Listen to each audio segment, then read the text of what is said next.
Selamat pagi, shalom, damai di hati. Mari kita terus mendengarkan lanjutan renungan harian yang diambil dari buku Jangan Kita Melupakan Sejarah. Judul renungan hari ini tanggal 22 April, menyelaraskan pekabaran malaikat pertama, bagian kedua. Tahta-tahta diletakkan, lalu duduklah seorang yang lanjut usianya. 1000 kali beribu-ribu melayani dia, dan selaksa kali berlaksa-laksa berdiri di hadapannya.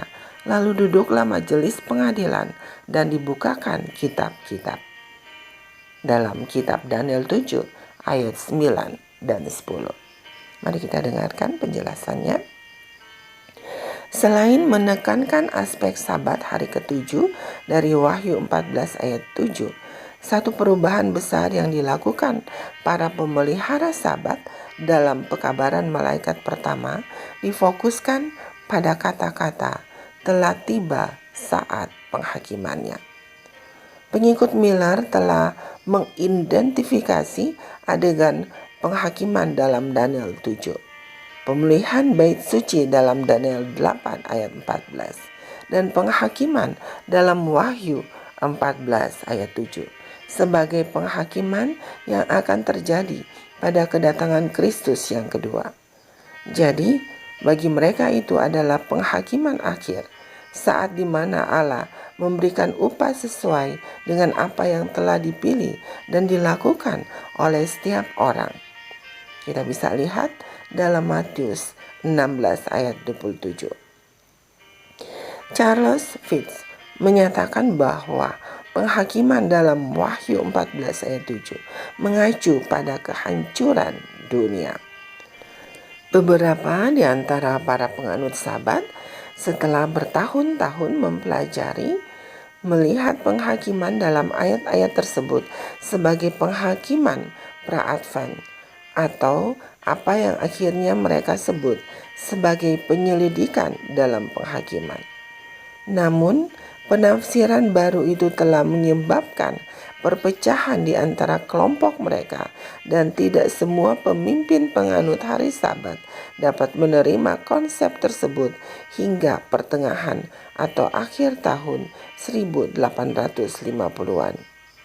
Beberapa kritikus pada abad ke-20 mengajarkan bahwa kaum penanti kedatangan Kristus dengan cepat menerapkan penghakiman pra-advent segera setelah tahun 1844 sebagai permohonan maaf atas kekecewaan besar itu. Itu mungkin terdengar seperti pendapat yang masuk akal, tetapi tidak sesuai dengan fakta sejarah. Pertama-tama, konsep penghakiman pra-advent bermula sebelum kekecewaan pada Oktober 1844. Josiah Leach telah mengembangkan gagasan tersebut pada akhir tahun 1830-an. Pokok pemikirannya saat itu adalah bahwa penghakiman harus terjadi sebelum kebangkitan. Pada tahun 1841, ia menulis bahwa tidak ada pengadilan manusia yang akan menjatuhkan hukuman kepada seorang tahanan sebelum ia diadili, apalagi Tuhan. Jadi, sebelum kebangkitan, Tuhan akan membawa setiap perbuatan manusia ke pengadilan. Pada saat kebangkitan, ia akan melaksanakan hukuman sesuai dengan temuan-temuannya. Beberapa pengikut Miller mengadopsi konsep Leach sebelum Oktober 1844. Dan itu bukanlah tugas yang terlalu sulit, karena sesuai ajaran Alkitab, Kristus memberi upah kepada orang-orang ketika ia datang di awan-awan. Langit menunjukkan bahwa sebelum waktu itu, Tuhan telah memutuskan siapa yang akan bangkit pada kebangkitan pertama.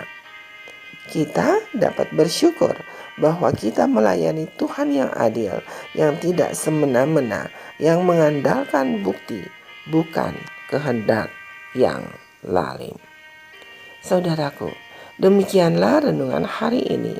Tuhan Yesus memberkati. Amin.